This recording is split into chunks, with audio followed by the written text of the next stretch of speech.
تعالوا اتكلم معاكم يا بنات على اختراع انا لسه عارفاه بجد هيفرق معايا جدا بسبب زياده الاسعار. شايفين منتجات اوردينري اللي اسعارها بتوصل ل 400 جنيه و500 جنيه؟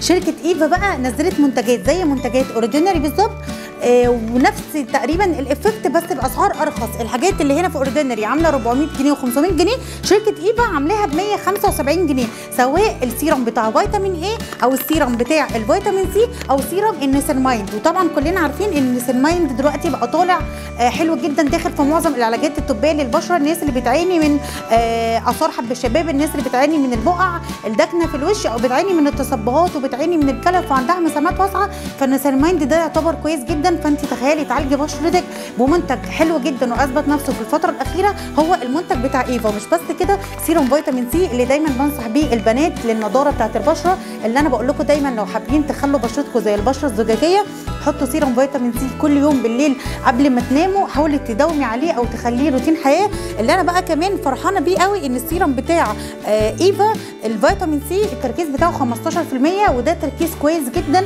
بالنسبه لان هو يديكي نضاره ويقلل كمان من الكلف وكمان يوحد لون بشرتك. ده غير السيروم بتاع فيتامين اي، وطبعا احنا كلنا عارفين يا بنات الفيتامين اي قد ايه هو مناسب وحلو للبشره. الفيتامين دي اي اصلا موجود في معظم الاكلات زي اكلات السبانخ، وهو مفيد وحلو جدا للبشره. تخيلي بقى ان انت بتحطيه على بشرتك علشان كمان يقلل من مظهر التجاعيد، بيتحكم في افرازات الدهون في البشره وكمان هيديكي نضاره. ولو جبتي الثلاثه دول مع بعض بجد هيعملوا معاكي سحر. البنات بقى اللي كانت عاوزه تهتم ببشرتها بس الاسعار بتاعت المنتجات اللي هي عاوزه تجيبها غاليه، تبدل بقى المنتجات الغاليه بتاعت زي اوردينري بالمنتجات الرخيصه. وطبعا المكان اللي انا موجوده فيه هنا بيعمل شويه عروض حلوه جدا.